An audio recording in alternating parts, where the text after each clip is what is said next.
Hello बच्चों, आज हम लोग स्टार्ट करते हैं पी ब्लॉक एलिमेंट्स। और पी ब्लॉक एलिमेंट में हम लोग क्लास 11th और 12th दोनों को मर्ज करके पढ़ने वाले हैं। पूरे आपको उसमें 6 ग्रुप मिलेगा, ठीक ना। बारी बारी से स्टार्ट करते हैं।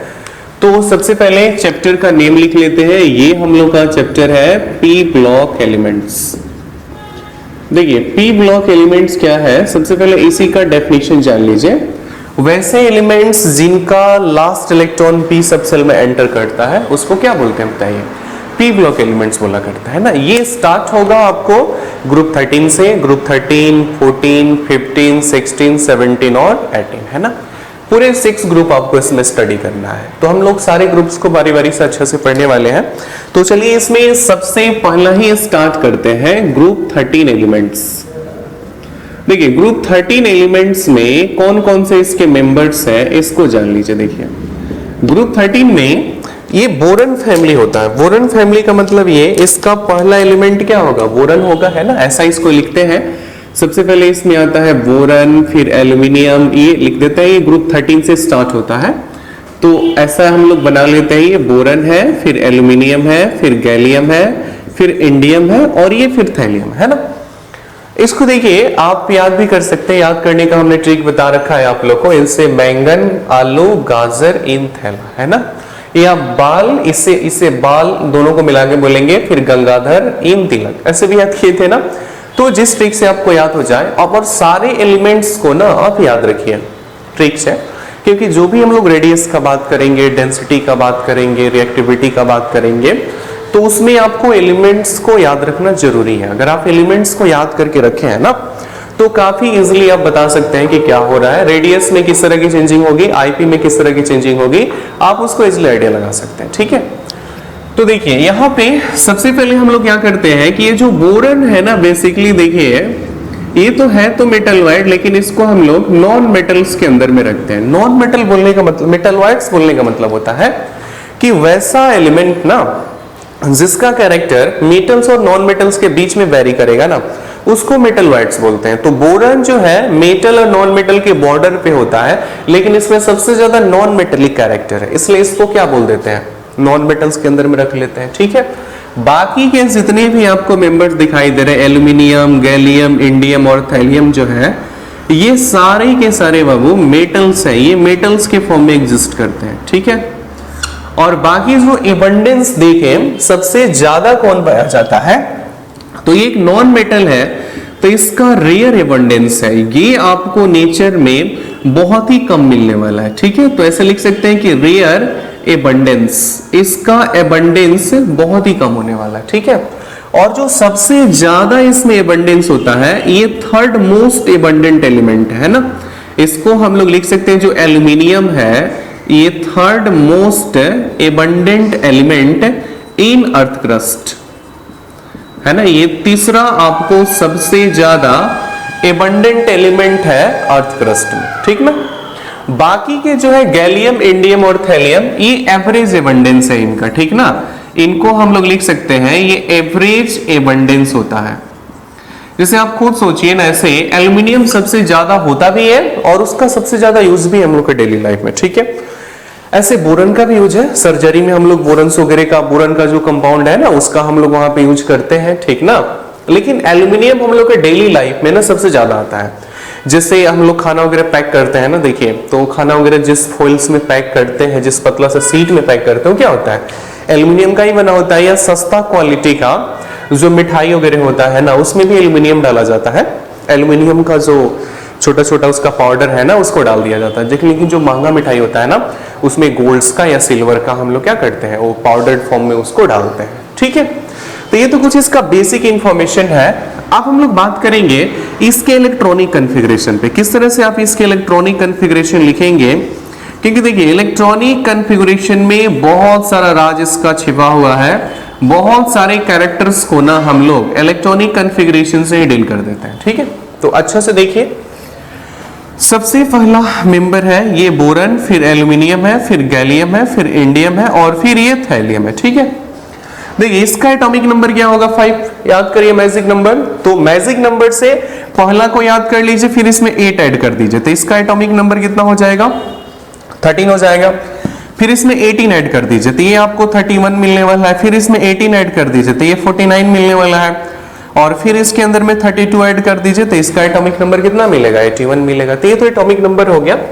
अब इसका इलेक्ट्रॉनिक कॉन्फ़िगरेशन जो हम लिखने वाले हैं ना बाबू, ये नोबल गैस के बेस पे लिखने वाले हैं। तो नोबल गैस कौन कौन थे याद करिए, ये था हीलियम, फिर नियोन था, फिर आर्गन था, फिर क्रिप्टन था, फिर ज़ेनॉन था, फिर रेडॉन था। हीलियम का एटॉमिक नंबर 2 होता है, नियोन का एटॉमिक नंबर कितना होगा, 10 होगा, इसका एटॉमिक नंबर 18, इसका 36, इसका 54 और इसका एटॉमिक नंबर 86 है ना। इसको दिमाग में रखिए, ठीक है। अब स्टार्ट करते हैं बोरन का कैसे आप लिखेंगे। तो बोरन का एटॉमिक नंबर देख लीजिए, ये 5 है, तो ऐसा होना चाहिए 1s2 2s2 और 2p1 होना चाहिए। ये इसका आउटर सेल बनेगा, ठीक है। देखिए ये इसका आउटर सेल बनेगा, और हम लोग इसमें ऐसा भी हम लोग दिमाग में रखते हैं ना कि इसका एक डेफिनेशन भी होता है कि वैसे एलिमेंट जिसका इलेक्ट्रॉनिक कॉन्फ़िगरेशन ns2np1 होता है उसको हम लोग ग्रुप 13 एलिमेंट्स बोलते हैं। ये ग्रुप 13 एलिमेंट का डेफिनेशन है, आप चाहें तो इसको ऐसे याद रख सकते हैं। देखिए अब इसमें जो ये 2 आगे नंबर्स दिखाई दे रहा है ना, ये किसको रिप्रेजेंट कर सकता है, हीलियम को। तो इस इलेक्ट्रॉनिक कॉन्फ़िगरेशन को छोटा करने के लिए आप चाहें तो इसको ऐसे भी लिख सकते हैं, यहाँ पे बड़ा ब्रैकेट में किसको रख दीजिए बताइए, हीलियम को, और इसके बाद से 2s2 2p1 ऐसा बना सकते हैं, ठीक है। इसके बाद देखिए अगर एल्यूमिनियम का कॉन्फ़िगरेशन हम लोग लिखें तो 1s2 2s2 2p6 फिर 3s2 3p1, ये सबको आता होगा इलेक्ट्रॉनिक कॉन्फ़िगरेशन लिखने ना। अब वाउज लॉ से तो लिख एकदम नीचे चलो है। इसमें देखिए आप जो 10 के नंबर्स है ना उसको ले लीजिए। 10 किसको इंडिकेट करेगा, नियॉन को। तो इसको शॉर्ट में आप ऐसे बना सकते हैं, ये नियॉन हो जाएगा, फिर 3s2 और फिर आपको 3p1 मिलने वाला है। ऐसे ही अब मैं केवल आउटर सेल का बना रहा हूं, तो नियॉन के बाद जस्ट कौन आएगा, आर्गन ही आएगा, क्योंकि 31 तक जाना है तो आर्गन को तो लेना ही पड़ेगा, ठीक है। तो ऐसा करते हैं, आर्गन 18 को मैनेज करेगा, फिर इसके बाद से देखिए 4s2 और 4p क्या हो जाएगा, 1 बन जाने वाला है, ठीक है। अगर आप इंडियम का लिखेंगे तो आर्गन के बाद कौन आ रहा है बताइए, क्रिप्टन आ जा रहा है, तो क्रिप्टन, और फिर इसके बाद से, और इसमें देखिए हम लोग जा रहे थे 31 तक ना, तो एक चीज और रखेंगे, इसमें D भी रखेंगे, 3D में 10 इलेक्ट्रॉन और फिर 4s2 और फिर आपका 4p1, तभी तो 31 होगा ना। क्योंकि आपको देखिए आर्गन 18 हो गया और ये 28 और 2 30 और 1 लेके 31 तक पहुंच गया। क्रिप्टन का एटॉमिक नंबर कितना है बताइए, 36 है, तो हम लोग यहाँ पे क्या करेंगे बताइए, 36 रख लेंगे। तो इसके लिए हमको यहाँ 4f का हेल्प भी लेना पड़ेगा, तो 4f कितना हो जाएगा बताइए, 14 हो जाएगा, ठीक है। उसके बाद से फिर हम लोग 4d को भी लेंगे, या इसमें 4f लेने से तो ज्यादा हो जाएगा, तो 4f नहीं लेंगे हम लोग, इसमें 4d ले लेंगे। देखिए आउटर सेल के लिए तो इसमें 4d में 10 इलेक्ट्रॉन्स को रख लेंगे, और फिर आपको 4s के बदले में यहाँ 5s2 हो जाएगा और 5p1 हो जाएगा, ठीक है। मतलब समझिए क्रिप्टन हम लोग को इंडिकेट कर दिया 36 को, और इसमें 10 हम लोग ऐड कर दिए, तो ये कितना हो गया बताइए, 40, आपको 46 हो जाएगा, और फिर 2 48 हो गया, और 1 लेके 49, ये नंबर आपको अचीव हो गया। अब इसमें आपको F भी लेना पड़ेगा। देखिए आप जिनॉन को ले लीजिए, जिनॉन 54 है, लेकिन इसमें आपको 4f14 फिर 5d10 और फिर आपको 6s2 और 6p1 ये तो लेना पड़ेगा, है ना। तो ये इसके पूरे कॉन्फ़िगरेशंस हो गए, है ना। अब इसमें एक चीज आप ध्यान में रखेंगे कि जो देखिए जनरली जो D आ रहा है ना वो 3 के अंदर में ही आ रहा है, गैलियम, इंडियम और थैलियम, है ना। और एल्यूमिनियम में नहीं है, बोरन में भी नहीं है, तो इनके बीच में कुछ एक्सेप्शंस मिलने के चांसेस होंगे जिनको अभी हम लोग डिस्कस करेंगे, ठीक है। तो चलिए सबसे पहला पॉइंट इसके अंदर में, अब हम लोग इसका जनरल कैरेक्टर्स पढ़ रहे हैं कि क्या क्या इसका जनरल कैरेक्टर हो सकता है। तो जनरल कैरेक्टर में सबसे पहला ही पॉइंट हम इसमें स्टार्ट करते हैं। सबसे पहला पॉइंट लेते हैं, देखिए मान लीजिए एटॉमिक रेडियस। एटॉमिक रेडियस क्या है सबको पता है, किसी भी एलिमेंट के आउटर सेल एंड न्यूक्लियस के बीच का जो डिस्टेंस है वो रेडियस है ना। और इसमें एक जनरल ट्रेंड होता है कि अगर आप डाउन द ग्रुप आएंगे, ठीक है, डाउन द ग्रुप आने से जो रेडियस होता है ना, ये क्या करेगा बताइए, डाउन द ग्रुप रेडियस आपका इंक्रीज होता है। रेडियस क्या करेगा, इंक्रीज। इसको पहले हम लोग पढ़ चुके हैं। ऐसा इसलिए होता है क्योंकि ग्रुप में जब ऊपर से नीचे आएंगे तो एटॉमिक नंबर कंटिन्यूअस बढ़ते हैं, नंबर ऑफ ऑर्बिट भी बढ़ता है, जिससे एटम का साइज बढ़ेगा, तो न्यूक्लियस और आउटर सेल के बीच का डिस्टेंस तो बढ़ना ही, एकदम जनरल सी बात होती है इसमें, ठीक है। तो डाउन द ग्रुप रेडियस क्या होता है, बढ़ता है, लेकिन ये बोरन फैमिली के अंदर में आपको एक्सेप्शन मिलने वाला है, ठीक है। वो देखिए एक्सेप्शन क्या है, इसको समझिए। जैसे रूल्स तो इसका ये बताता है कि सबसे जो छोटा रेडियस बोरन का होना चाहिए, फिर किसका होना चाहिए बताइए, एल्यूमिनियम का होना चाहिए, फिर गैलियम का होना चाहिए, फिर इंडियम का होना चाहिए, और सबसे बड़ा किसका होना चाहिए बताइए, थैलियम का। लेकिन ऐसे कुछ होता नहीं है ना। आपको यहाँ एक्सेप्शन देखने को मिल जाएगा किसके किसके बीच में, एल्यूमिनियम और गैलियम के बीच में, और इंडियम और थैलियम के बीच में मिल जाएगा। और क्यों मिलेगा उसको भी समझ लेंगे हम लोग। तो मैं ऐसा एक्सेप्शन करके बता देता हूं। देखिए सबसे छोटा साइज तो फिक्स है, सबसे छोटा साइज इसका होगा, बोरन का होगा। लेकिन यहाँ पे देखिए रूल्स के अकॉर्डिंग, क्योंकि अब डाउन द ग्रुप आएंगे तो डाउन द ग्रुप गैलियम क्या है, नीचे है, तो इसका रेडियस बड़ा होना चाहिए, इसका रेडियस छोटा होना चाहिए। लेकिन ऐसा होता नहीं है ना। यहाँ पे क्या होगा, एल्यूमिनियम का जो रेडियस है ना, ये आपको बड़ा होगा किसके रेडियस से बताइए, गैलियम के रेडियस से। और फिर दूसरा जो एक्सेप्शन बनता है कि जो इंडियम का रेडियस होगा अप्रॉक्स इक्वल होगा किसके रेडियस का बताइए, थैलियम का रेडियस का, है ना। ऐसा क्यों होता है, इसका रीजन देखिए, ठीक है। तो रीजन के लिए आपको थोड़ा सा इसमें सिल्डिंग इफेक्ट को दिमाग में रखना पड़ेगा, ठीक है। जैसे एक होता है सिल्डिंग इफेक्ट, स्क्रीनिंग इफेक्ट, है ना। और फिर उसके बाद से हम लोग एक और क्या पढ़ते हैं, न्यूक्लियर चार्ज इफेक्ट। तो देख लीजिए बहुत आसान सा इफेक्ट है, ज्यादा टफ भी नहीं है। ये सब इलेक्ट्रॉनिक कॉन्फ़िगरेशन पे बेस्ड होते हैं ना। मैं इसको अच्छे से एक्सप्लेन करता हूं, आप लोग समझने का प्रयास करेंगे। देखिए अगर एल्यूमिनियम का इलेक्ट्रॉनिक कॉन्फ़िगरेशन आप देखें तो इसका एटॉमिक नंबर 13 है। तो यहाँ पे हमने सबसे पहले किसको रखा था, नियोन को रखा था। और नियोन के बाद देख लीजिए ये एल्यूमिनियम होगा, ये आपको 3s2 और 3p1, ये इसके आउटर सेल के कॉन्फ़िगरेशन बने थे, ठीक है।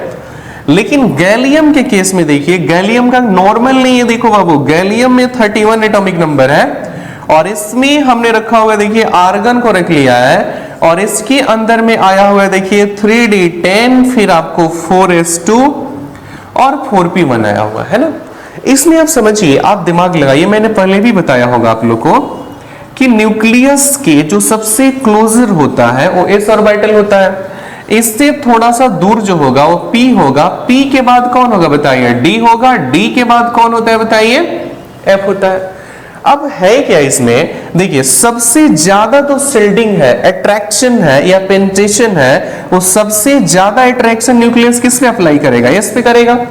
फिर ये p के ऊपर करेगा, फिर d के ऊपर करेगा, और सबसे कम किसके ऊपर करेगा, f के ऊपर करेगा, ठीक है।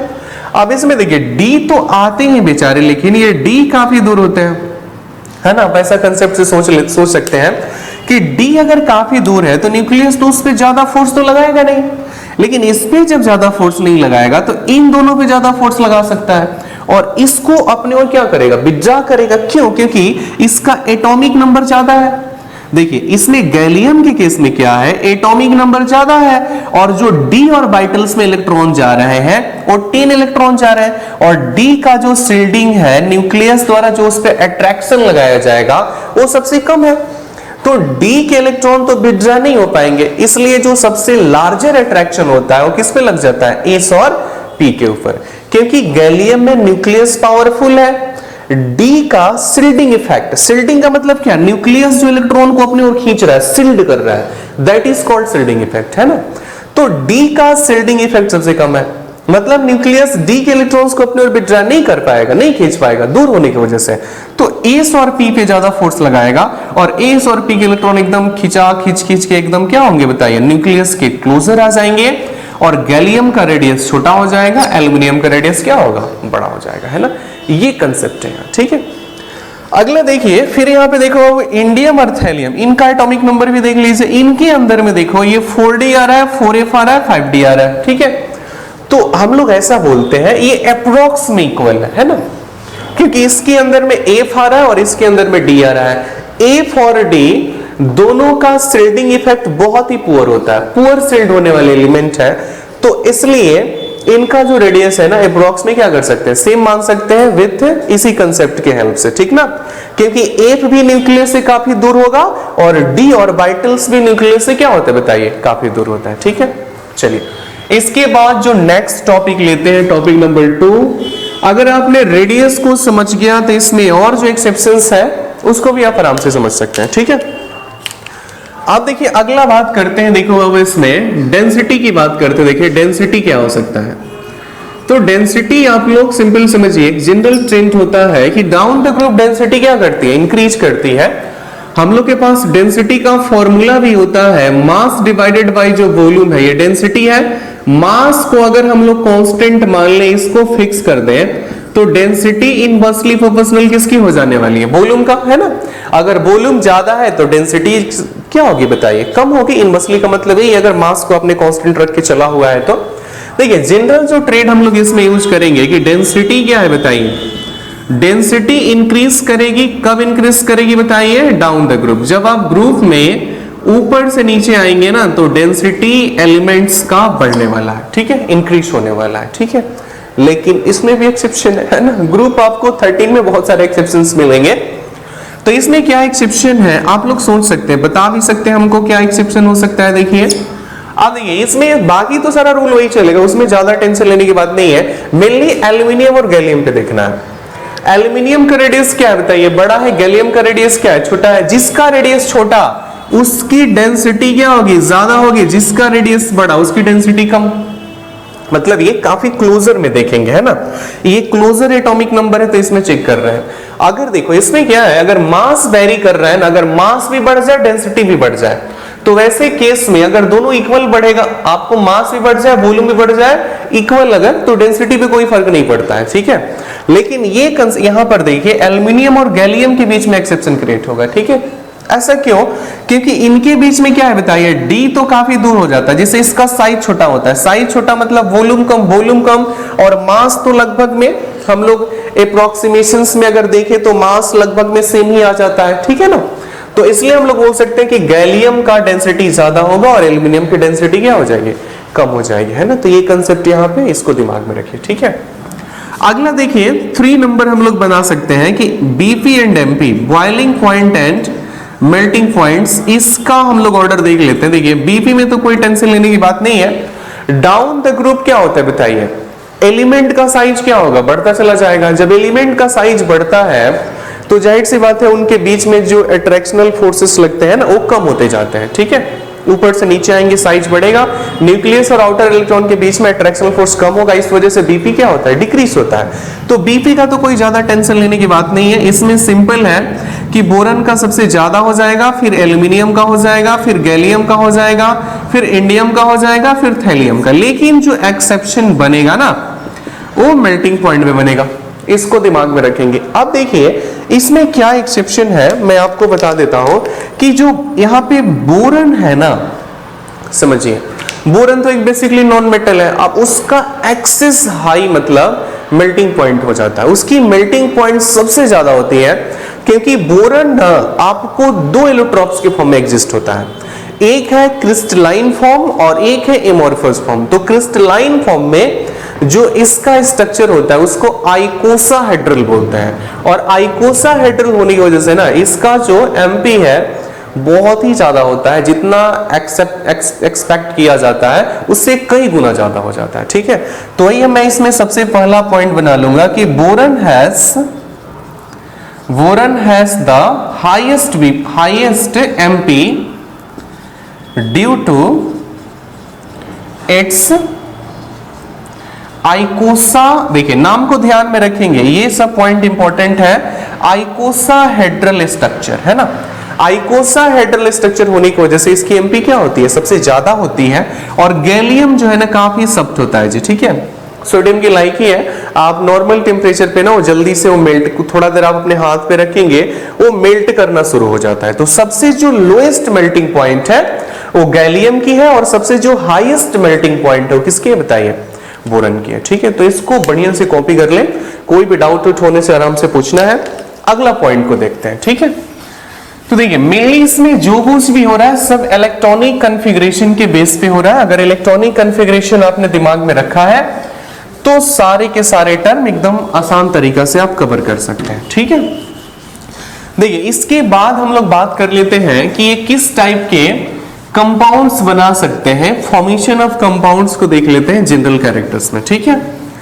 देखिए फॉर्मेशन ऑफ कंपाउंड्स जो होंगे ना वो बेसिकली किस पे होंगे बताइए, बेसिकली इसके ऑक्सीडेशन नंबर्स पे बेस्ड होंगे, ठीक है। तो सबसे पहले हम लोग क्या करते हैं, ऑक्सीडेशन नंबर को भी देख लेते हैं। फिर उसके बाद आगे बढ़ते हैं। तो ये हमारे पास 3 नंबर टर्म है।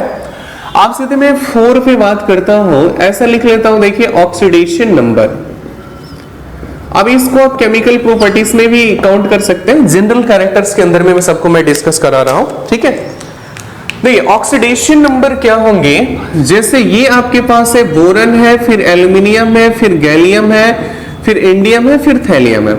अगर हम लोग इसका कॉन्फ़िगरेशन अभी जस्ट लिखे हुए थे, यहाँ पे क्या था बताइए, हीलियम था और ये 2s2 2p1 था, इसका कॉन्फ़िगरेशन लिखे हुए थे तो यहाँ पे नियोन था और इसमें 3s2 3p1 था। इसका कॉन्फ़िगरेशन में क्या था बताइए, आर्गन था और इसमें 4s2 और 4p1 यूज हुआ था। इसके कॉन्फ़िगरेशन में क्रिप्टन था और इसमें 5s2 5p1 था। इसके कॉन्फ़िगरेशन में जिनॉन हो जाता है 6s2 6p1। ये इसके कॉन्फ़िगरेशन है, ठीक है। देखिए ऑक्सीडेशन नंबर का मतलब क्या कि कोई भी एलिमेंट जो बॉन्डिंग करता है ना इलेक्ट्रॉन को शेयर करके, उसी से उसकी ऑक्सीडेशन नंबर बताई जाती है, ठीक है। मतलब समझिए जो बोरन है ना बाबू, ये क्या कर सकता है, या तो ये केवल p का इलेक्ट्रॉन डोनेट करे या पूरा का पूरा इलेक्ट्रॉन डोनेट कर दे, है ना।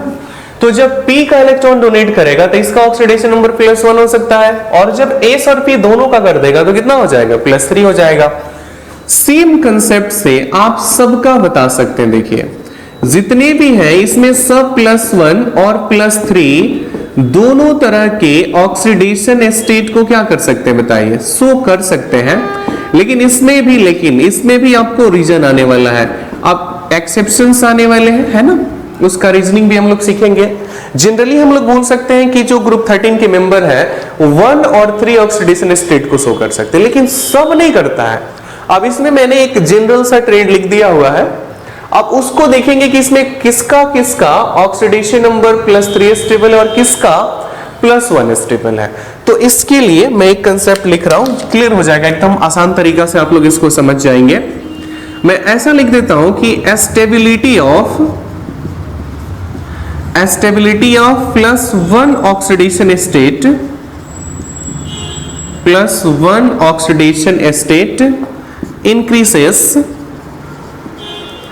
increases down the groove due to inert pair effect। आप देखिए यहां से एक नई कहानी शुरू हो गई, इनर्ट पेयर इफेक्ट क्या है बताइए। इनर्ट पेयर इफेक्ट आप लोग पढ़े होंगे, मैं यहां पे इसको डिस्कस भी करा देता हूं कि डाउन द ग्रुप आएंगे ना, देखिए इसका मतलब ये डाउन द ग्रुप ऊपर से नीचे, ठीक है। ऐसे केस में जो स्टेबिलिटी ऑफ जो +1 ऑक्सीडेशन OS का मतलब ऑक्सीडेशन स्टेट, ये क्या हो रहा है बताइए, इंक्रीज हो रहा है, बढ़ रहा है, ठीक है। और ये कहानी क्यों हो रही है बताइए, ड्यू टू कौन सा पेयर इफेक्ट बताइए, इनर्ट पेयर इफेक्ट। तो देखिए अब समझिए इनर्ट पेयर इफेक्ट क्या होता है। जैसे जब आप डाउन द ग्रुप आते हैं ना तो एटॉमिक नंबर कंटिन्यूअस बढ़ता है और आपको इसके s ऑर्बिटल में भी इलेक्ट्रॉन्स होते हैं, p ऑर्बिटल में इलेक्ट्रॉन्स होते हैं, है ना।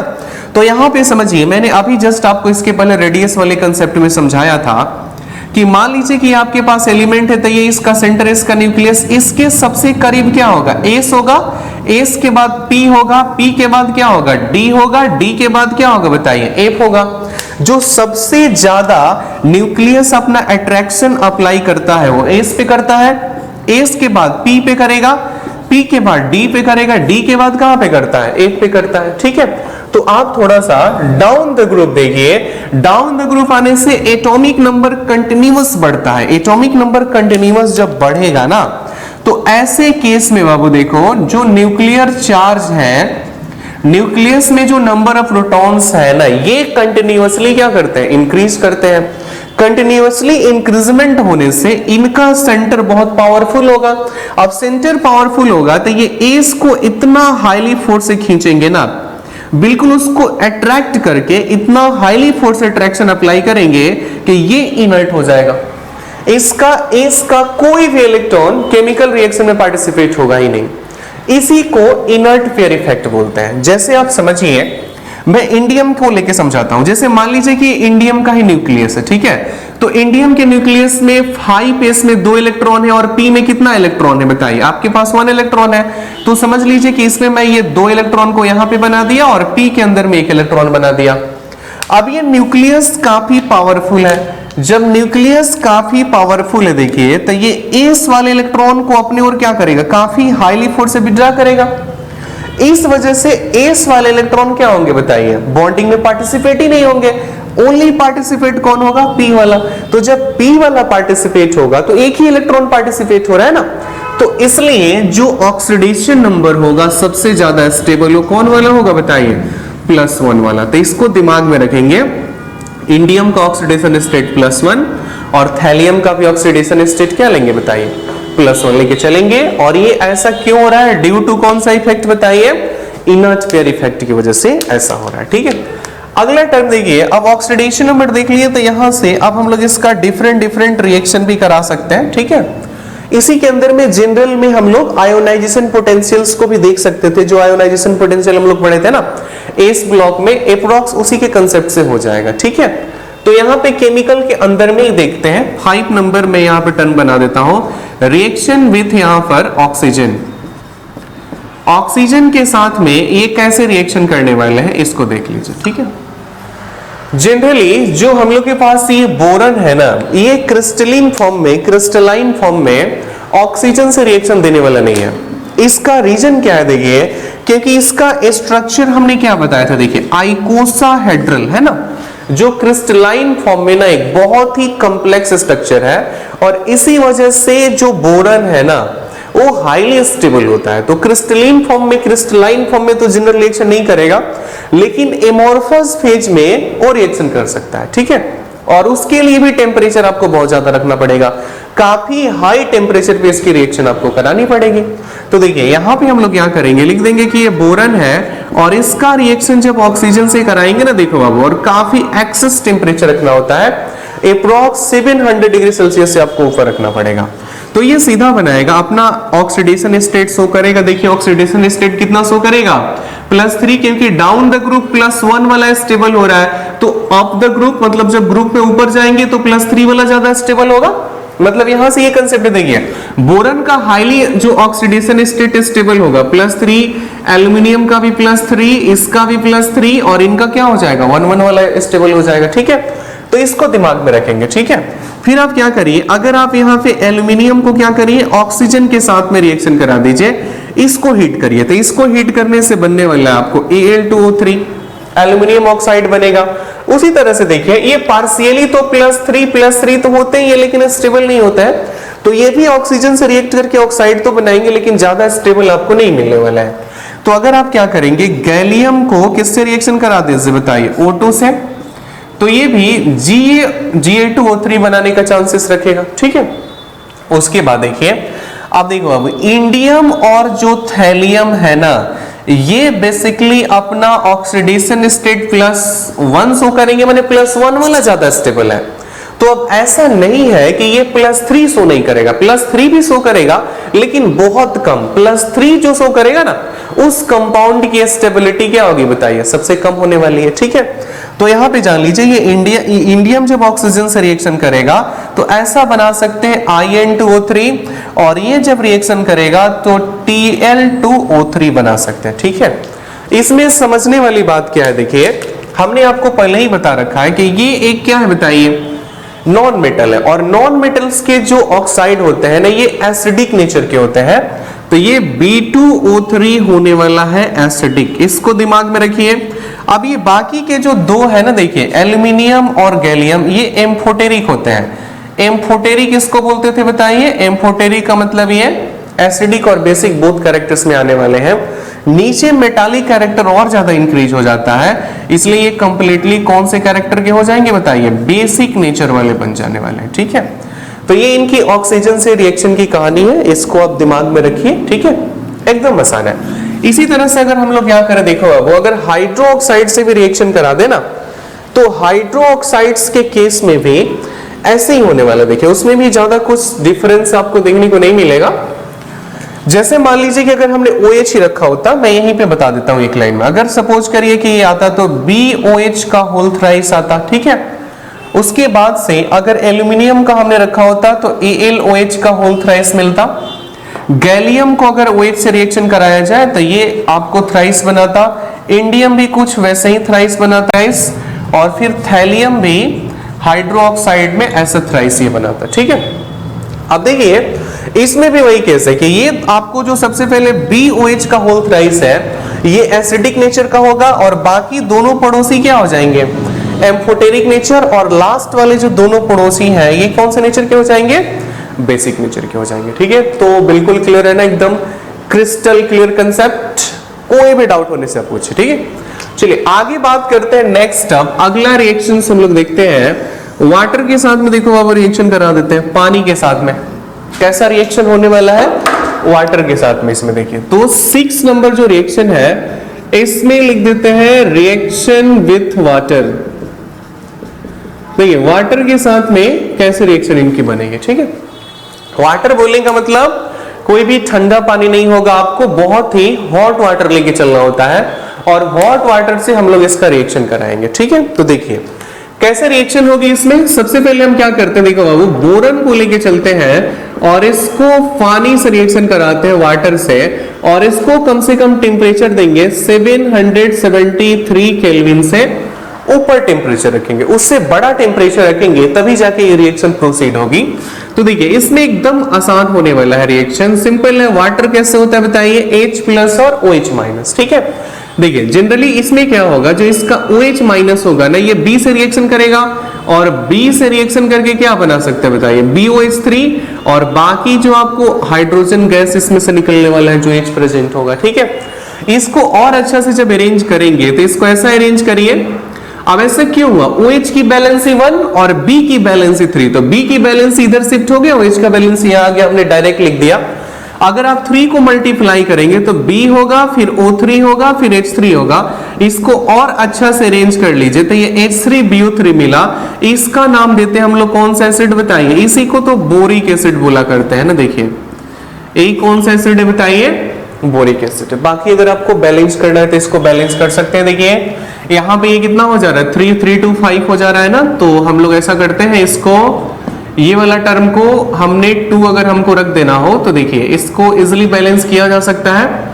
आप थोड़ा सा सोचेंगे तो इसमें बैलेंसिंग बन जाने वाली है। ऐसा करते हैं, देखिए इसके अंदर में 2 लगा देते हैं, तो 2 लगाने से हमारे पास ऑक्सीजन कितना हो जाएगा बताइए, ऑक्सीजन 6 हो जाने वाला है, ठीक है। तो ऑक्सीजन जब 6 हो जाएगा तो इसके अंदर में यहाँ पे भी हमको 2 लगाना पड़ेगा, बोरन को 2 करना पड़ेगा, और ये आपको यहाँ पर क्या करिए बताइए। अब ये हमको 6 रखना है तो इसके आगे क्या कर दीजिए, 6 कर दीजिए, ठीक है। तो हाइड्रोजन फिर कितना हो जाएगा, हाइड्रोजन के लिए यहाँ पे ये वाला जो टर्म है इसके आगे भी 3 करना पड़ेगा, ठीक है। ऐसे बैलेंसिंग है, बैलेंसिंग अपने से सोच के हम लोग कर लेते हैं, ठीक ना। बाकी इसमें देखिए एकदम कोई टफ नहीं है। अब इसमें आप क्या करिए, इजिली आप देखिए 3 2 कितना हो गया 6, और ये भी 3 2 कितना हो गया 6 6 6 12 6 6 12, सारा कंप्लीट बैलेंस है, ठीक है। तो इक्वेशंस को अपने से आपको बैलेंस करना है। हीट एंड ट्रायल मेथड से हम लोग बैलेंस करते हैं, तो थोड़ा सा उसमें आपको सोचना पड़ेगा, ठीक है। देखिए सेम उसी तरह से अगर आपने एल्यूमिनियम का रिएक्शन किससे करा दिया, H2O से रिएक्शन करा दिया, तो देखो अब यहाँ पे क्या बनेगा।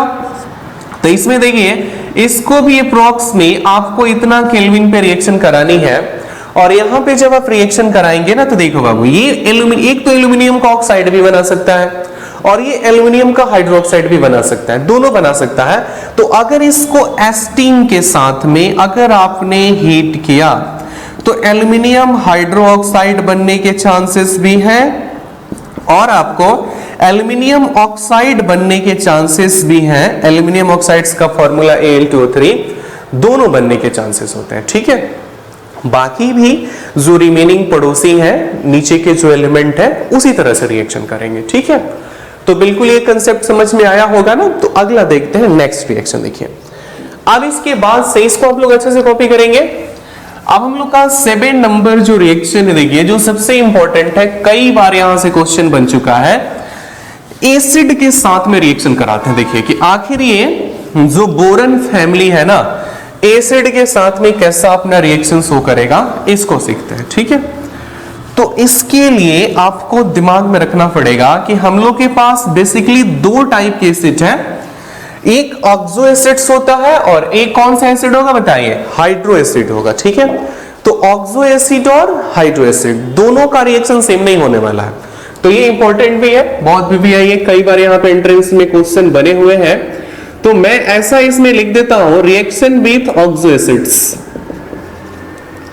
रिएक्शन विथ ऑक्सो एसिड्स, या रिएक्शन विथ ऑक्सो नहीं लिखते हैं, नॉर्मल दोनों ही एसिड से रिएक्शन कराते हैं। ठीक है, रिएक्शन विथ एसिड्स, तब तो डिफरेंस समझ में आएगा क्यों रिएक्शन नहीं कर रहा है ना, और किससे किससे रिएक्शन कर रहा है वो हम लोग को आइडिया यहाँ पे लगने वाला है।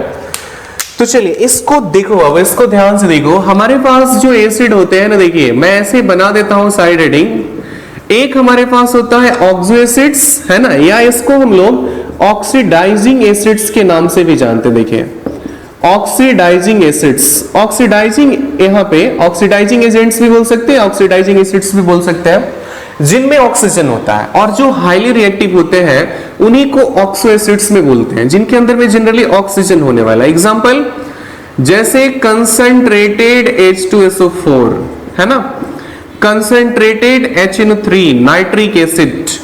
ठीक है, फिर इसके बाद से हम रख सकते हैं HClO4 क्लोरिक एसिड, है ना, फिर यहां पे लिख सकते हैं H2CrO4 क्रोमिक एसिड एक्सेट्रा। ये ना हाईली रिएक्टिव एसिड्स के अंदर में आते हैं, और ये सब स्ट्रॉन्ग ऑक्सीडाइजिंग एजेंट है और स्ट्रॉन्ग ऑक्सो एसिड्स है। अब एक होता है नॉन ऑक्सो एसिड्स, देखिए नॉन ऑक्सो एसिड्स, या इसको आप हाइड्रो एसिड्स भी बोल सकते हैं। तो इसकी क्या कहानी है, देखिए इसमें वो हाइड्रोजन आने वाला है। ठीक है, जैसे मान लो कि जैसे हमने HF लिख दिया है ना, HBr लिख दिया, HI लिख दिया, ठीक है, HCl लिख दिया, ये सब इसके अंदर में आने वाला है। जैसे H3PO3, अब इसमें ऑक्सीजन होते हुए ये बहुत ही वीक होता है, जैसे डाइल्यूटेड, जितना भी वीक एसिड्स हो गया ना, अब ऑक्सीजन रहते हुए भी इसके अंदर में आने वाला है। ठीक है, H2CO3, ये सारे जो है बाबू देखो इसके अंदर में आ जाने वाले हैं। ठीक है, आप देखिए अब यहाँ पे इंटरेस्टिंग कहानी शुरू होती है कि जो बोरन है ना, देखो अब इसमें बोरन की क्या कहानी है। बोरन एक्चुअल में क्या है बताओ तो, it is a non metal. Boron एक नॉन मेटल है, और नॉन मेटल देखिए, नॉन मेटल को ऑक्सीडाइज कराने के लिए ना एक पावरफुल ऑक्सीडाइजिंग एजेंट चाहिए, तभी वो ऑक्सीडाइज हो पाएंगे। तो यहां से सीधा सीधा एकदम आसान सा कंसेप्ट निकलता है कि जो बोरन है वो क्या करेगा बताइए, ओनली रिएक्शन करेगा किससे बताइए, ऑक्सो एसिड से, है ना। It is the very interesting point, आप इसको याद रखेंगे। बोरन एक नॉन मेटल है, इसकी आयोनाइजेशन एंथैल्पी सबसे ज्यादा होती है क्योंकि इसका स्ट्रक्चर क्रिस्टलीन फॉर्म में आइकोसा ऑक्टाहेड्रल होता है। इस वजह से इसको ऑक्सीडाइज करने के लिए एक पावरफुल ऑक्सीडाइजिंग एजेंट चाहिए, जबकि ये सब वीक ऑक्सीडाइजिंग एजेंट है, तो हाइड्रो एसिड से ये ऑक्सीडाइज होने वाला नहीं है। इसको ऑक्सीडाइज करने के लिए क्या करना पड़ेगा, एक स्ट्रॉन्ग वाला ऑक्सीडाइजिंग पावर वाला एसिड लेके चलना पड़ेगा। ठीक है, तो देखिए अब यहां पे बनाते हैं रिएक्शंस को, समझिए। अगर बोरन्स को क्या करेंगे, देखो बाबू, B को रिएक्शन करा दें किससे बताइए, B+HCl, no chemical reaction. Reason पता है ना, बताइए। ऐसा इसलिए हो रहा है क्योंकि ये हाइड्रो एसिड है, ये इसको ऑक्सीडाइज नहीं कर पाएगा, नॉट पावरफुल एसिड, है ना। लेकिन अगर इसी केस में बोरन को रिएक्शन किससे करा दे बताइए, HNO3 से, तो याद करिए आप, ये ऑर्गेनिक केमिस्ट्री में पढ़े होंगे हम लोग इसको, और टेम्परेचर भी देना पड़ेगा यहाँ पे तभी रिएक्शन होगा। HNO3 का स्टेबल फॉर्म ये है, ये हमारे पास HNO3 कौन सा रिएक्शन शो करता था, electrophilic substitution reaction in organic chemistry, है ना। तो उसके अकॉर्डिंग OH पे चार्ज माइनस होगा, है ना, और इसके ऊपर चार्ज प्लस होता है, ये इलेक्ट्रोफाइल्स के काम करते थे। तो B घुस जाएगा किसमें बताइए, ये आपको OH के साथ। तो B और OH जब एक साथ जुड़ेंगे ना, तो ये बनाएगा BOH3। अभी इसको हमने सिखाया था वो साइड में ना, ये मॉलिक्यूल क्या है बताइए, H3BO3, और इसका नेम होता है क्या, इसका नेम बता देंगे, that is called boric acid. ये बोरिक एसिड बनाएगा, और क्या क्या बना सकता है बताइए, बोरिक एसिड बनाने के बाद NO2 बनाएगा, और बाकी के जो मॉलिक्यूल्स बचेंगे ये पानी बनाएंगे, वाटर बनाने वाले, ठीक है। तो इसको देखिए बैलेंस कर लीजिए अपने से ना, कहाँ पे कितना रिक्वायरमेंट है देख के आप बैलेंसिंग कर सकते हैं, ठीक है। उसके बाद से सेम देखो अब यहाँ पे जो एल्यूमिनियम है ना, अब एल्यूमिनियम में क्या खासियत है, एल्यूमिनियम H हाइड्रो के साथ भी रिएक्शन कर लेगा और आपको नॉन हाइड्रो मतलब ऑक्सीडाइजिंग वाला के साथ में भी रिएक्शन कर लेगा, ठीक है। तो यहाँ पे एल्यूमिनियम के रिएक्शंस देख लेते हैं क्या क्या इसके रिएक्शन है। देखिए अगर एल्यूमिनियम को HCl के साथ में रिएक्शन कराएंगे तो एल्यूमिनियम के चार्ज +3 होता है, ये प्लस ये माइनस, तो Al जुड़ जाएगा Cl से, एकदम कॉमन रिएक्शन है, ये बनाएगा AlCl3 और बाहर इसमें से क्या निकलेगा बताइए, हाइड्रोजन गैस निकलने वाला है। तो यहाँ पे हाइड्रोजन गैस निकलेगा, है ना। लेकिन अगर इसी में हम क्या करें, देखो अगर एल्यूमिनियम को रिएक्शन करा दे किससे बताइए, HNO3 नाइट्रिक एसिड के साथ में अगर रिएक्शन करा दे तो सेम कंसेप्ट आप इसको ऐसे लिखेंगे आप OH और NO2, है ना। तो एल्यूमिनियम अब OH से रिएक्शन करेगा और ये बनाएगा एल्यूमिनियम हाइड्रोक्साइड और प्लस में क्या निकलेगा बताइए, NO2 निकलेगा और आपको वाटर इसमें से बाहर एग्जिट निकलने वाले, रिमूव होने वाले, ठीक है। इसको दिमाग में रखिए। बाकी के जो रिमेनिंग मेंबर्स है वैसे ही रिएक्शन करेंगे जो उनका ऑक्सीडेशन नंबर है। अगर हम लोग क्या करें इसमें इंडियम को लेके चले आयन और इसका रिएक्शन अगर HCl से रिएक्शन कराएं तो ये क्या बनाएगा, देखो बाबू ये बनाने वाला है आयन Cl, अब ऑक्सीडेशन नंबर इसका 1 है ना, तो यही तो स्टेबल बनाएगा, ठीक है। ऐसा बना सकते हैं एकदम, तो बिल्कुल इजी सी बात है ना, तो इसको दिमाग में रखिए, ठीक है। तो ये हमारा किसके साथ में रिएक्शंस हो गया, देखिए एसिड्स के साथ में भी हमने रिएक्शन करा दिया। अब आगे बढ़ते हैं, देखो बाबू सीधा अब हमारे पास जो पॉइंट नंबर 7 है इसको देखते हैं। देखिए अल्कलीस के साथ में रिएक्शन कराते हैं, बेस के साथ में रिएक्शन कराते हैं। देखिए ऐसा मैं साइड हेडिंग बना लेता हूं, रिएक्शन विथ अल्कलीस। अब देखिए रिएक्शन विथ जो अल्कलीस है ये कॉमन टेम्परेचर पे, मॉडरेट टेम्परेचर पे तो कुछ नहीं होने वाला है जी, ठीक है। टेम्परेचर बहुत ज्यादा रखना पड़ेगा और इसमें भी 2 एलिमेंट लास्ट वाले अल्कली से रिएक्शन ही नहीं करेंगे, तो ये बहुत इंटरेस्टिंग आप इसमें याद रखेंगे। जैसे आपके पास बोरन है, एल्यूमिनियम है, गैलियम है, इंडियम है और थैलियम है, ये दोनों किसी भी कंडीशन में नो केमिकल रिएक्शन, कोई भी केमिकल रिएक्शन शो नहीं करेंगे विथ क्या बताइए, अल्कली या बेस के साथ में ये कोई भी रिएक्शन देने वाला नहीं है, ठीक है। इसको दिमाग में रखिए। तो रिएक्शन कौन कौन देगा, बोरन, एल्यूमिनियम, गैलियम, है ना, ये 3 केमिकल रिएक्शंस को शो करने वाले, ठीक है। चलिए स्टार्ट करते हैं। यहां पे देखो बाबू सबसे पहला जो है हम लोग क्या करते हैं, बोरन को रिएक्शन कराते हैं KOH, 6 KOH को रखना पड़ता है। ये आपको पोटेशियम हाइड्रोक्साइड एक अल्कली है। अल्कली और बेस में डिफरेंस तो आप लोग जानते ही हैं, वैसा बेस जो वाटर में सोल्यूबल हो गया वो सारे क्या कहलाएंगे, अल्कली कहलाएंगे। तो KOH, NOH ये सारा अल्कली होता है। तो देखिए इसमें सबसे पहले ये इसके साथ में रिएक्शन करता है और आपको बनाता है इसमें potassium borate K3BO3, that is called potassium borate. मैं K बोरेट लिख देता हूं, आप इसका मतलब समझ जाएंगे। K means potassium, potassium borate आपको बनने वाला है। और उसके बाद से देखिए अब ये सबसे पहले K और B और OH के कुछ मॉलिक्यूल्स क्या बना लिए, पोटेशियम बोरेट बना लिए।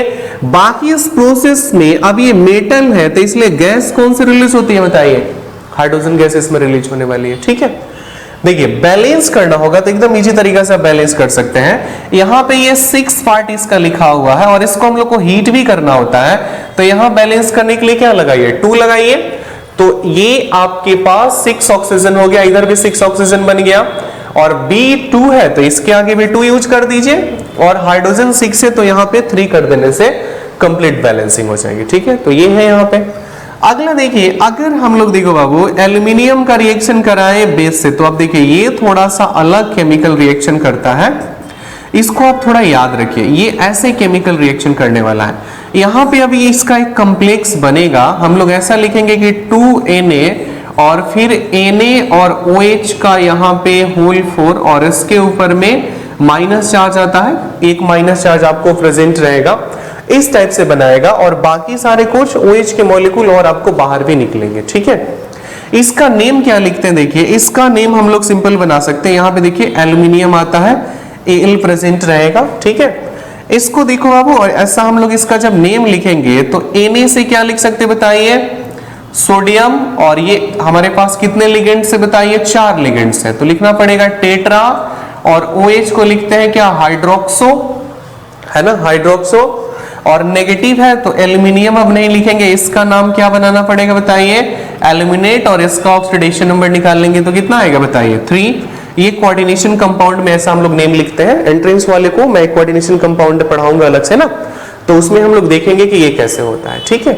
तो एकदम सिंपल रिएक्शन है ना, देखिए एकदम आसान तरीका से इसको हीट कर दीजिए तो ये यहाँ पे एक कॉम्प्लेक्स बनने वाला है, तो इसको दिमाग में रखिए, कभी कभी इसी कॉम्प्लेक्स को बोल दिया जाता है। सेम इसी तरह से कौन रिएक्शन करेगा बताइए, गैलियम रिएक्शन करने वाले हैं, और बाकी के जो मेंबर्स हैं इंडियम और थैलियम वो अल्कलीज के साथ में और बेस के साथ में किसी भी टाइप के केमिकल रिएक्शंस को शो नहीं करेंगे, ठीक है।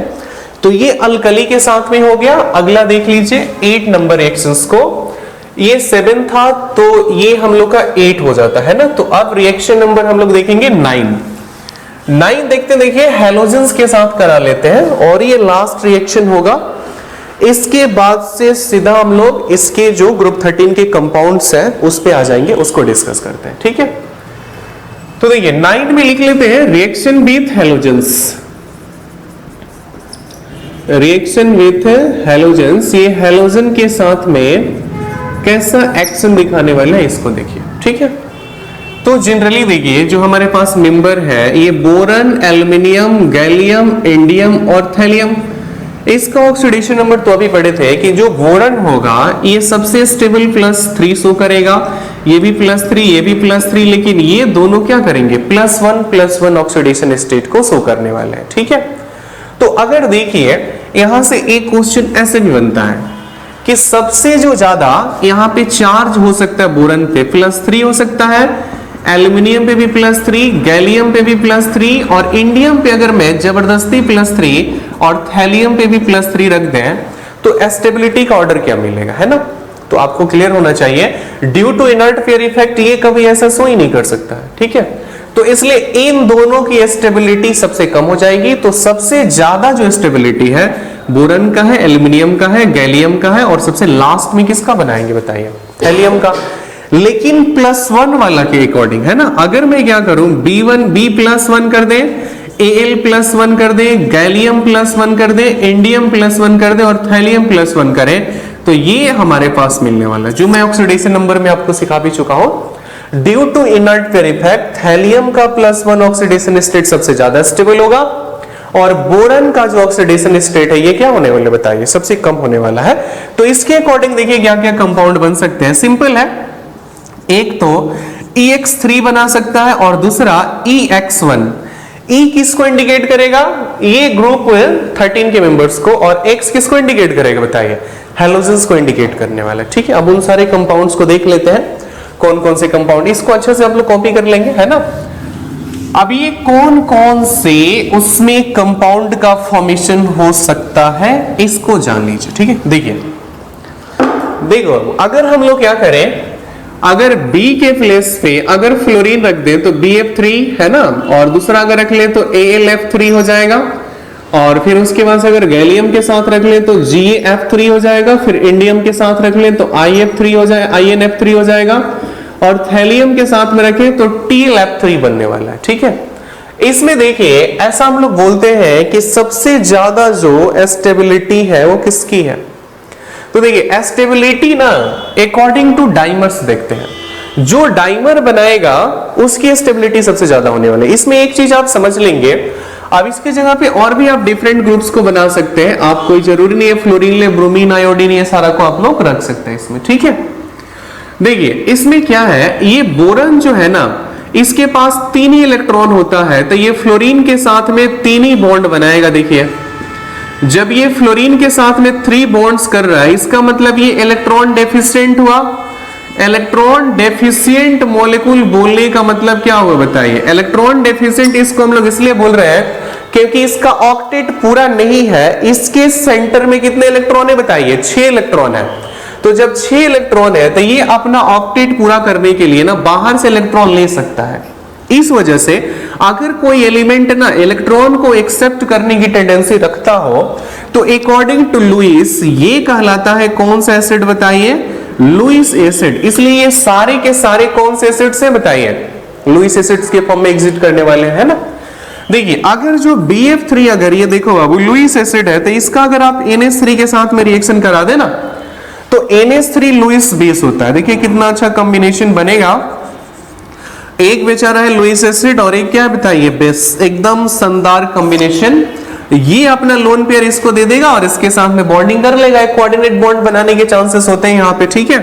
तो देखिए BF3 अपना लोन पेयर दे करके NH3 को ऐड कर सकता है और ये एक कॉम्प्लेक्स एडक्ट हो सकते हैं, है ना, अपना ऑक्टेट पूरा करने के लिए। लेकिन ये BF3 सिंगल मतलब BF3 में ही स्टेबल है ना, मतलब BF3 मेरा बोलने का मतलब ये था कि BF3 दो एक साथ नहीं जुड़ सकता, डाइमर नहीं बना सकता है। कैसे देखिए यहां पे समझिए, अगर मैं क्या करूं जैसे एल्यूमिनियम को लेके चलूं, जैसे एक ले लेते हैं BCl3 और वर्सेस कंपेयर कर रहे हैं मान लीजिए AlCl3, है ना। इसको देखिए एल्यूमिनियम क्लोराइड और आपको बोरन क्लोराइड। अब एल्यूमिनियम क्लोराइड क्या है, ये अपना ना देखो बाबू, ये अपना क्या करेगा, ऑक्टेट को पूरा करने के लिए अपने जैसे ना दो मॉलिक्यूल को एक साथ अटैच्ड कर सकता है। देखिए मतलब दो AlCl3 एक साथ जुड़ सकते हैं और इसको हम लोग बोलते हैं, इस स्ट्रक्चर को क्या बोलते हैं बताइए, डाइमर।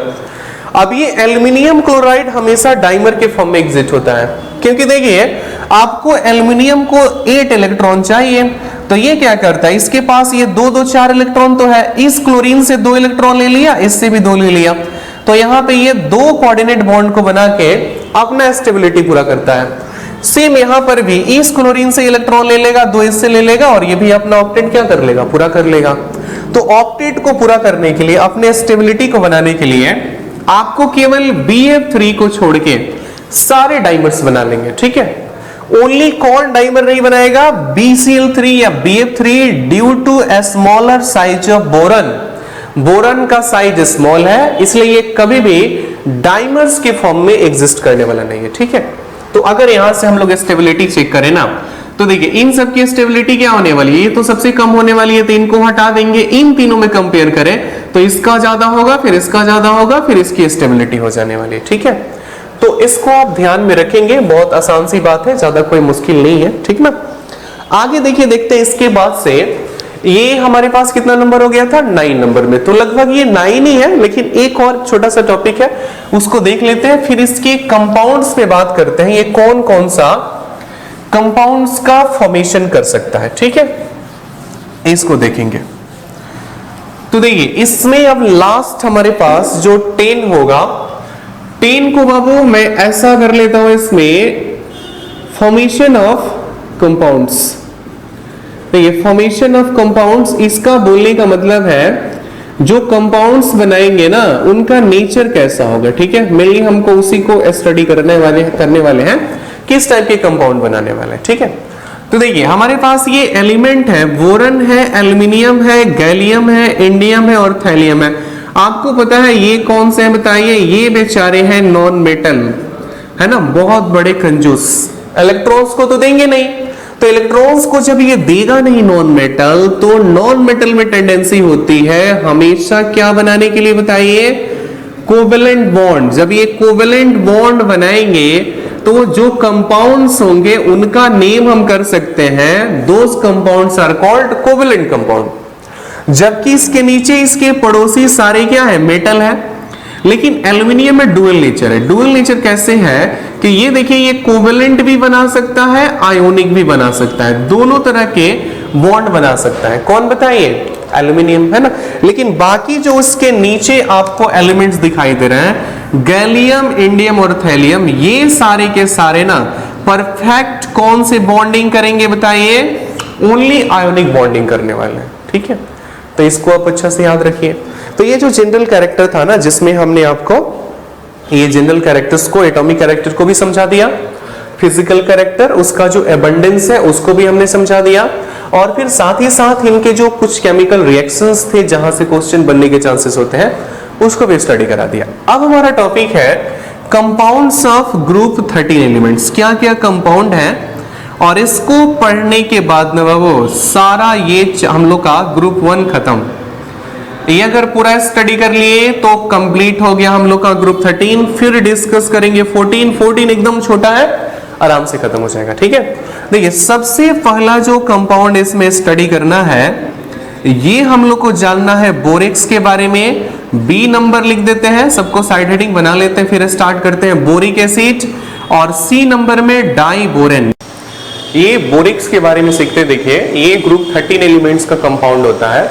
तो इसका मॉलिक्यूलर फॉर्मूला क्या है, देखिए Na2B4O7 × 10H2 है और ये इसका स्ट्रक्चर है। बाई ट्री के स्ट्रक्चर को याद रखिए, जनरली नीट और जेई में ना स्ट्रक्चर से कोई क्वेश्चन बनता नहीं है, फिर भी आप इसको ध्यान में रखिए। जितना यहाँ पे बोरन जुड़ा हुआ है ना, देखिए ये सारे बोरन से क्या अटैच्ड है बताइए, ओ से अटैच्ड है। इसको बाई ट्री याद रखेंगे ना तो बहुत आसान तरीका से आप इसको याद रख सकते हैं। ठीक है, मेनली जो क्वेश्चन बनता है देखिए बोरेक्स बिड टेस्ट से क्वेश्चन बनता है। अब ये बोरेक्स बिड टेस्ट क्या है इसको समझिए। इसमें हम लोग एक प्लेटिनम का लूप लेते हैं और इस प्लेटिनम के लूप में हम लोग यहाँ पे बोरेक्स को रख के स्ट्रांगली हीट करेंगे। जब आप इसको स्ट्रांगली हीट करेंगे तो आपको यहाँ पे एक बोरेक्स बनेगा और जो भी इसके मॉइस्चर है ना, ये सारे के सारे क्या होते हैं बताइए, रिमूव हो जाते हैं। उसके बाद से फिर जो यहाँ पे बोरेक्स बन गया, जो क्रिस्टलीन फॉर्म में आपका बोरेक्स मिल रहा है, इसको स्ट्रांगली हीट करिए। इसको जब स्ट्रांगली हीट करिएगा तो आपको सोडियम बोरेट बनेगा और फिर यहाँ पे बोरन डाइऑक्साइड बोल सकते हैं या बोरिक एनहाइड्राइड भी इसको बोलते हैं, ये बनेगा और इसी को हम लोग बीड बोला करते हैं। ठीक है, बीड का मतलब ना एक तरह का वो फॉइल्स होता है, पतला एक फॉइल बनेगा, एक सीट बनेगा, ऐसा समझ लीजिए। तो B2O3 को ही क्या बोला जाता है, बीड बोला जाता है। तो यहां से जो क्वेश्चन बनेगा सबसे पहला हो सकता है कि इसमें किस टाइप का लूप यूज करते हैं, प्लेटिनम लूप है। फिर उसके बाद से इन रिएक्शंस को देके यहाँ पे A और B कर सकता है, यहाँ भी A और B कर सकता है और आपको बोला जाएगा कि आप प्रेडिक्शन करिए A और B के प्लेस पे क्या होंगे। ठीक है, तो इस टाइप के क्वेश्चन बन सकते हैं। फिर बीड क्या होता है, बीड का फॉर्मूला आपको बोला जा सकता है, इसको ध्यान में रखिए। ठीक है, अगला स्टेप में क्या करना है कि जो बीड बन जाता है उसका रिएक्शन कोबाल्ट ऑक्साइड से कराना है या कॉपर ऑक्साइड से कराना है। ये दोनों ही रिएक्शन दे सकते हैं, बस डिफरेंस केवल कलर का होगा। ठीक है, अगर आपने कोबाल्ट ऑक्साइड के साथ में रिएक्शन कराया तो आपको एक ब्लू कलर का कंपाउंड मिलने वाला है, लेकिन अगर इसको कॉपर ऑक्साइड से कराएंगे तो ग्रीनिश ब्लू कलर का सॉल्यूशन एक आपको कंपाउंड मिलेगा, है ना। देखिए इस टेस्ट का मेन यही सिग्निफिकेंस है कि अगर किसी भी कंपाउंड के अंदर में बोरेक्स है और अगर आप उसको स्ट्रांगली हीट करेंगे तो जो सबसे लास्ट वाला कंपाउंड मिलेगा ना, उसमें उसका कलर या तो ब्लू होगा नहीं तो ग्रीनिश ब्लू होगा। ठीक है, ये टेस्ट हम लोग इसलिए करते हैं कि किसी भी मॉलिक्यूल के अंदर में, किसी भी कॉम्प्लेक्स के अंदर में अगर बोरेक्स प्रेजेंट है तो उसको अगर स्ट्रांगली हीट किया जाए तो फाइनल कंपाउंड का कलर या तो ब्लू होगा नहीं तो क्या मिलने वाला है बताइए, ग्रीनिश ब्लू मिलने वाला है। ठीक है, अगला स्टेप है इसका रिएक्शन करा देते हैं। देखिए वाटर के साथ, अगर वाटर के साथ में रिएक्शन कराएंगे तो इसके अंदर में तो सोडियम है ही, अब ये सोडियम हाइड्रोक्साइड में चेंज करेगा और फिर यहाँ पे बोरॉन ऑक्साइड बनाएगा या बोरिक एसिड में भी ये चेंज होता है। ठीक है, इसके बाद अगला डाइबोरन। देखिए डाइबोरन एक हाईली पॉइजनस गैस है और ये स्ट्रॉन्ग एक्सप्लोसिव है, जैसे बिल्डिंग के डिस्ट्रक्शन में ना हम लोग इसी का यूज करते हैं, B2H6 का यूज करते हैं, क्योंकि एयर के प्रेजेंस में अगर इसको जलाया जाए ना तो बोरन का ऑक्साइड तो बनेगा ही, साथ में हाई अमाउंट में एनर्जी रिलीज होती है। तो डिस्ट्रक्शन ऑफ बिल्डिंग में सबसे ज्यादा आपको इसको हम लोग इसको यूज करते हैं, B2H6 को यूज करते हैं। ये इसका स्ट्रक्चर है, आप ध्यान से देख लीजिए, ये इनके बॉन्ड एंगल है, फिर ये बॉन्ड लेंथ है, इजिली आप देख सकते हैं। फिर B से लेके B तक का बॉन्ड लेंथ क्या है, 178 पिकोमीटर है, इसको इजिली याद कर सकते हैं। ठीक है, इसके बाद चलिए अगला रिएक्शन देखते, अगला इसमें देखते हैं method of preparation. Method of preparation का मतलब इसको कैसे बनाएंगे, लैब में इसको कैसे रेडी करेंगे, सारे इसके लेबोरेटरी मेथड ही है। तो इसके लिए हम लोग को रिड्यूसिंग एजेंट को लेके चलना पड़ता है। ठीक है, सबसे पहले लिथियम एल्यूमिनियम, देखिए यहां पे हम लोग क्या करेंगे, लिथियम एल्यूमिनियम तो Al होता है AlH4, ठीक ना। इसको आपको स्ट्रांगली हीट करना है, इसमें हम लोग हीट का सिंबल भी देते हैं, BF3 के साथ में इसको हीट करना है। तो ऐसे केस में भी आपको डाइबोरन बन सकता है। ठीक है, दूसरा है अगर इसको NaBH4 के साथ में और H2 के साथ में रिएक्शन कराइए, डाइग्लाइम के प्रेजेंस में रिएक्शन कराएंगे तब भी क्रिएट हो सकता है। इसको सोडियम हाइड्राइड और BF3 का रिएक्शन करा के भी बना सकते हैं। ठीक है, अब इसका देखिए जनरली इन रिएक्शंस को आपको याद रखना पड़ेगा। फिर अगर B2H6 अगर कुछ कैरेक्टर देखें तो इसमें ये 3 इंपॉर्टेंट कैरेक्टर्स है और यहीं से क्वेश्चन बनता है। देखिए तो B2H6 को जब हम लोग ऑक्सीजन के साथ में जलाएंगे, ऑक्सीजन के प्रेजेंस में उसको हीट करेंगे, तो B2O3 बनेगा और 3 वाटर आपको बाहर निकलेगा। साथ ही साथ हाई अमाउंट में एनर्जी रिलीज होती है, जो मैंने जस्ट पहले बताया। इसी वजह से इसका यूज हम लोग क्या करते हैं, डिस्ट्रक्शन ऑफ बिल्डिंग्स में करते हैं। ठीक है। दूसरा है, अगर इसको NaH के साथ में रिएक्शन कराएंगे तो एक कॉम्प्लेक्स कंपाउंड बनाएगा। ठीक है। अगर लिथियम हाइड्राइड के साथ में रिएक्शन कराएंगे तब भी एक कॉम्प्लेक्स बनाएगा। ठीक है, इसको भी दिमाग में रखिए। अब देखिए अगला होता है अर्थोबोरिक एसिड। अर्थोबोरिक एसिड को ना एक काफी जीनियस टाइप का एसिड बोलते हैं। ऐसा क्यों? क्योंकि देखिए एसिड जनरली क्या करते हैं, हाइड्रोजन आयंस को रिलीज करते हैं। यही तो आर्हेनियस बताया था। लेकिन ये क्या करेगा, इसको जैसे आप पानी में डालिएगा तो वाटर से क्या करेगा, OH को ले लेगा और ये कॉम्प्लेक्स बना देगा। ठीक है। और वाटर से H को ये रिलीज करवाएगा। देखिए अब ये यहां पे समझिए, बोरिक एसिड ना खुद H नहीं दे रहा है, ये वाटर से H को दिलवा रहा है, वाटर से H को रिलीज करा रहा है। ठीक है। इसलिए इसको हम लोग जीनियस टाइप का एसिड बोलते हैं। लेकिन ऐसा जीनियस टाइप का एसिड बुक में नहीं मिलेगा, हम बोलते हैं उसको, मैं मतलब बोलता हूं उसको जीनियस टाइप का एसिड, है ना। तो इसको ध्यान में रखेंगे। एक वीक एसिड है क्योंकि ये अपना H नहीं रिलीज करता है, पानी में डालने के बाद वाटर का H ये बाहर देता है रिएक्शन के लिए। ठीक है। तो इसको हम लोग वीक एसिड के अंदर में रखते हैं ना, इसको ध्यान में रखेंगे आप। फिर देखिए इसका कैरेक्टर, अगर इसको हम लोग हीट करें, काफी स्ट्रांगली हीट करें, तो ये मेटाबोरिक एसिड बनेगा। और अगर मेटाबोरिक एसिड को हीट किया जाए तो टेट्राबोरिक एसिड और फिर बोरन एनहाइड्राइड बनेगा या बोरन। ग्रुप 14 एलिमेंट्स का बात करते हैं देखिए, और ये पूरा हम लोग का क्लास 11th का जो P ब्लॉक है ये कंप्लीट हो जाएगा। समझिए इसके मेंबर हैं, ये कार्बन, सिलिकॉन, जर्मेनियम, टिन और लीड है ना। इसको याद करने का हम लोग ट्रिक भी सीखे थे। ऐसे याद कर सकते हैं, काशी गए शंकर पार्वती या कहे सीताजी सुनो प्रभु, है ना। तो जिस ट्रिक से आपको याद हो जाता है वैसे आप उसको याद कर लीजिए। ठीक है। और मैजिक नंबर से एटॉमिक नंबर को भी निकाला जा सकता है। देखिए कैसे निकाल सकते हैं बताइए। जैसे इसको 6 रख लीजिए, फिर 8 ऐड कर लीजिए, फिर इसमें 18 ऐड कर लीजिए, फिर इसमें 18 ऐड कर लीजिए, फिर इसमें 32 ऐड कर लीजिए, सबका एटॉमिक नंबर निकल जाएगा, सबका एटॉमिक नंबर निकल जाएगा। ठीक है ना। उसके बाद इलेक्ट्रॉनिक कॉन्फ़िगरेशन, कल जैसे मैंने ग्रुप 13 के मेंबर्स में सिखाया था ना, वैसे ही आप ग्रुप 14 के मेंबर्स का भी कर सकते हैं। और जैसे ग्रुप 13 के मेंबर में जो रेडियस था, बस इसमें एक्सेप्शन नहीं होगा ग्रुप 13 के जैसा, ठीक ना। लेकिन नॉर्मल जो ट्रेंड है, जो ग्रुप्स के लिए वैलिड होता है, इस पे भी वैलिड है ना। तो ज्यादा कुछ हमने इसमें डिस्कस नहीं कराया, बस इतना से हो जाने वाला है। आप सबका इलेक्ट्रॉनिक कॉन्फ़िगरेशन को अच्छा से दिमाग में रखिए। ठीक है। अब देखिए इसमें प्रॉपर्टीज, इसके क्या क्या प्रॉपर्टीज हो सकते हैं, मैंने केमिकल प्रॉपर्टीज को ही डिस्कस किया है। जनरल कैरेक्टर्स को आप खुद से कर सकते हैं, जैसे एटॉमिक रेडियस है, इलेक्ट्रॉन एफिनिटी है, आयोनाइजेशन पोटेंशियल है, इलेक्ट्रोनेगेटिविटी है, इलेक्ट्रोपॉजिटिविटी है। ये सारे टॉपिक काफी इजी हैं जिसको आप लोग कवर अप कर सकते हैं। ठीक है। अब देखिए इसमें हमने इसका फॉर्मेशन ऑफ ऑक्साइड कराया।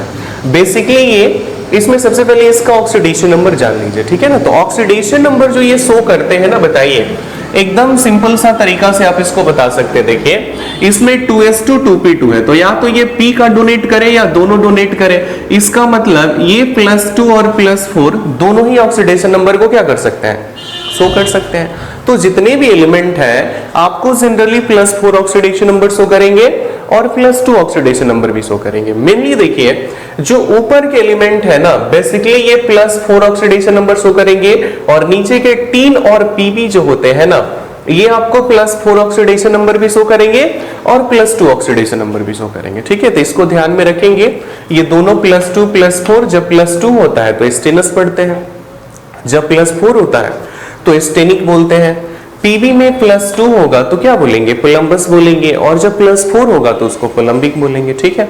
तो देखिए +4 के अकॉर्डिंग अगर इसके ऑक्साइड्स बनाए तो ये कार्बन डाइऑक्साइड गैस हो जाएगा, सिलिकॉन डाइऑक्साइड होगा। सिलिकॉन डाइऑक्साइड को क्वार्ट्ज भी बोलते हैं, जो कि एक क्रिस्टलाइन सॉलिड है ना। फिर germanium dioxide, tin dioxide, lead dioxide बन गया। इसमें देखिए बस ये दोनों एसिडिक है, बाकी के सारे मेंबर क्या होंगे बताइए, एम्फोटेरिक होंगे। तो इसको ध्यान में रखेंगे, यहां से क्वेश्चन बनता है। अगर ये हैलाइड से रिएक्शन कराएंगे, हैलाइड से रिएक्शन करेंगे तो सारे ये टेट्रा हैलाइड्स का फॉर्मेशन करते हैं। और टेट्रा हैलाइड में जो थर्मल स्टेबिलिटी है, सबसे ज्यादा कार्बन का होगा, क्योंकि इस ग्रुप में देखिए कार्बन हमारे पास क्या होगा बताइए, कार्बन एक आपको नॉन मेटल होने वाला है, फिर ये दोनों मेटल वाइड्स होने वाले हैं, और बाकी के रिमेनिंग जो नीचे वो क्या है, मेटल्स है। तो ग्रुप में डाउन द ग्रुप आएंगे तो रेडियस बड़ा होगा, ठीक है, रेडियस बड़ा होगा तो इनकी बॉन्डिंग काफी स्ट्रॉन्ग नहीं हो सकती है, जबकि कार्बन और एक्स का बॉन्डिंग ज्यादा स्ट्रॉन्ग होगा, इसलिए इसकी थर्मल स्टेबिलिटी सबसे ज्यादा होगी और इसकी थर्मल स्टेबिलिटी सबसे कम होगी, ठीक है। उसके बाद से देखिए जिनमें आयोनिक टेंडेंसी होता है ना, वो सारे वाटर में इजिली डिसॉल्व कर जाते हैं, मतलब उनका हाइड्रोलाइसिस काफी सिंपल है। तो इसमें देखिए सिलिकॉन से लेकर के लेड तक का जो हाइड्रोलाइसिस है काफी आसान होगा। कार्बन जनरली पानी में डिसॉल्व नहीं करता है, तो उसका हाइड्रोलाइसिस हमने यहाँ पे नहीं लिखा है, ठीक है। इसी तरह से और भी जो कैरेक्टर है आप लोग स्टडी कर सकते हैं, इतना इंपॉर्टेंट नहीं है इसलिए हमने उसको स्किप कर दिया है, ठीक है। अब चलिए एलोट्रॉप्स ऑफ कार्बन, कार्बन के बेसिकली कितने एलोट्रॉप्स है बताइए, 3 है। एलोट्रॉप्स क्या होते हैं बताइए, जनरली जिनका फिजिकल कैरेक्टर डिफर होता है और बाकी केमिकल कैरेक्टर में बहुत ज्यादा सिमिलरिटी होती है ना, उसको एलोट्रॉप्स बोलते हैं। ये कार्बन जो है आपको 3 एलोट्रॉप्स शो करेगा, डायमंड शो करेगा, ग्रेफाइट शो करेगा और बकमिंस्टर फुलेरिन को शो करेगा, जो आप क्लास 10th में जो डिस्कस किए थे ना, बिल्कुल वही है, ज्यादा कुछ इसमें टफ पढ़ना नहीं है, बस इसमें हाइब्रिडाइजेशन आ जाएगा, ठीक है। डायमंड में क्या होगा कि सारे कार्बन 4 बॉन्ड बनाते हैं, ठीक है, और उनमें कोई भी लोन पेयर नहीं होता है, तो कार्बन के अंदर में एवरी कार्बन का हाइब्रिडाइजेशन sp3 होने वाला है, जबकि ग्रेफाइट में कार्बन जो है 3 बॉन्ड्स को ही करता है, इसलिए इसके अंदर में हाइब्रिडाइजेशन आपको sp2 देखने को मिलेगा, ठीक है। और बकमिंस्टर फ्लोरीन तो एक रिंग टाइप का स्ट्रक्चर होता है, इसका कैरेक्टर आपको डायमंड और ग्रेफाइट के बीच में वैरी करता है, ठीक है। तो बेसिकली इसको समझ सकते हैं, ज्यादा कोई भी मुश्किल नहीं है। अब चलिए कंपाउंड्स ऑफ ग्रुप 14 पे चलते हैं। इसमें मेनली देखिए क्या है, आपको सिलिकॉन्स पढ़ना। अब देखिए ये वाला सिलिकॉन नहीं, ये सिलिकॉन से एक कंपाउंड ही है, इसको बोलते हैं सिंथेटिक ऑर्गेनो सिलिकॉन पॉलीमर्स, मतलब एक टाइप का ये पॉलीमर है और इसका हम लोग के डेली लाइफ में ना देखिए बहुत ही ज्यादा यूज होता है। ये वाटर रिपेलेंट होता है ना, मतलब जो भी वाटर प्रूफ मटेरियल हम लोग बनाते हैं ना, उसमें मेजर कंसंट्रेशन में क्या प्रेजेंट रहेगा, सिलिकॉन रहेगा। क्योंकि देखिए ये वाटर रिपेलेंट इसलिए है क्योंकि इसके अंदर में एल्काइल ग्रुप है, और एल्काइल ग्रुप पे कितना हो पानी डालिए उस पे कोई फर्क नहीं पड़ने वाला है, ठीक है। तो इसका यूज सर्जरी के जो ग्लव्स वगैरह है ना, और भी डिफरेंट वाटर प्रूफ मटेरियल बनाने में हम लोग सिलिकॉन्स का यूज करते हैं, ठीक है। फिर देखिए जो सिलिकेट्स हो गया ना मेनली, अब देखिए बहुत डिफरेंट टाइप के सिलिकेट्स हैं। जियोलाइट भी सिलिकेट के अंदर में ही आता है, GSM-5 जो है वो भी सिलिकेट के अंदर में ही आता है ना। तो बुक आप GSM-5 को याद रखेंगे, जैसे क्ले हो गया वो भी एक तरह का सिलिकेट है, जो मिट्टी होता है, सोइल्स होता है, वो सारा भी सिलिकेट होता है, ठीक है। तो इसको ध्यान में रखेंगे। इसका ये फॉर्मूला है SiO4 का पावर -2, और इसके पास डिस्क्रीट टेट्राहेड्रल स्ट्रक्चर होता है, ठीक है। एक कंप्लीट टेट्राहेड्रल नहीं होगा, है ना, उसको हम लोग डिस्टॉर्टेड ये टेट्राहेड्रल स्ट्रक्चर भी बोल सकते हैं, ठीक है। अगला है देखिए कार्बन डाइऑक्साइड गैस, है ना। कार्बन डाइऑक्साइड गैस को तो जानते ही हैं, इसका फॉर्मूला क्या होगा, CO2 होगा। अगर इसकी केमिकल बॉन्डिंग करा दे तो देखिए इसमें दोनों तरफ क्या आता है बताइए, डबल बॉन्ड आएगा, और ऑक्सीजन के पास 4 lone pair of electrons present रहेंगे, ठीक है ना, बॉन्डिंग के कंसेप्ट से। इस वजह से ये एसिडिक नेचर का भी होता है देखिए, और ये एक नॉन पोलर मॉलिक्यूल है, क्योंकि इनमें दोनों में जो डाइपोल मोमेंट लगेगा वो कैंसिल आउट हो जाएगा, ठीक है। ये हमने ऑर्गेनिक में सिखाया भी होगा आप लोग को। अभी देखिए इसको प्रिपेयर कैसे करेंगे। अगर हम लोग क्या करें, कैल्शियम कार्बोनेट को स्ट्रांगली हीट कर दे तो कैल्शियम ऑक्साइड और CO2 बनने के चांसेस है, या इसमें हम लोग कार्बन को ऑक्सीजन से रिएक्शन करा करके भी क्या बना सकते हैं, CO2 बना सकते हैं, कार्बन डाइऑक्साइड गैस बना सकते हैं, ठीक है। बाकी इसके कुछ केमिकल रिएक्शंस है, ये आपको फोटोसिंथेसिस है, इसमें हमने ये कैल्शियम हाइड्रोक्साइड स्लैग्ड लाइन से रिएक्शन करा दिया, तो आपको यहाँ पे कैल्शियम कार्बोनेट क्या हो गया, रेडी हो गया, ठीक है। और भी देखिए इसमें कार्बन मोनोऑक्साइड होता है। देखिए कार्बन मोनोऑक्साइड एक हाईली पॉइजनस गैस है। इसके अलावा CO2 में एक बात और समझ लेते हैं, जो ड्राई CO2 होता है ना, उसका यूज हम लोग आइसक्रीम में करते हैं, ठीक है। और साथ ही साथ जो CO2 है उसको कोल्ड ड्रिंक्स के अंदर में ना, क्योंकि CO2 पानी में सोल्यूबल नहीं होता है, तो उसको कोल्ड ड्रिंक के अंदर में 25 atm प्रेशर डाल करके उसमें रखा जाता है ताकि कोल्ड ड्रिंक खराब भी ना हो और साथ ही साथ CO2 की वजह से बहुत सारा उसमें फंक्शन भी देखने को मिलता है, ठीक है। उसके अलावा देखिए ये कार्बन मोनोऑक्साइड है। कार्बन मोनोऑक्साइड एक हाईली पॉइजनस गैस है। यहां से देखिए आप किन किन बातों को याद रखिए। वाटर गैस का फॉर्मूला याद रखिए, CO प्लस H2 को क्या बोलेंगे, वाटर गैस बोलेंगे, और CO प्लस N2 को कौन सा गैस बोलेंगे बताइए, प्रोड्यूसर गैस बोलेंगे, ठीक है। ये जो वाटर गैस है इसका एक और नाम होता है, इसको सिंथेसिस गैस भी बोलते हैं या इसको हम लोग सीन गैस के नाम से भी जानते हैं, ठीक है। तो इन सबको याद रखिए। ग्रुप 14 से ज्यादा क्वेश्चंस नहीं बनते हैं, मेनली सिलिकॉन्स को, सिलिकेट्स को और ये जो एलोट्रॉप्स है ना इनके कैरेक्टर्स को याद रखिए तो आराम से आप क्वेश्चन कर सकते हैं। तो आप लोग अब क्वेश्चन बनाना शुरू करिए, जो भी डाउट्स लग रहा है उसको पूछिए, आराम से आप लोग क्वेश्चन को कर सकते हैं। बढ़िया से इसको वीडियो को पॉज करके पूरा कॉपी कर लीजिए। मिलते हैं फिर अगले वीडियो में, हम लोग शुरू करेंगे ग्रुप 15 एलिमेंट्स और उसी में अगर समय होगा तो 16, 17 और भी आगे देखेंगे। बहुत बहुत धन्यवाद।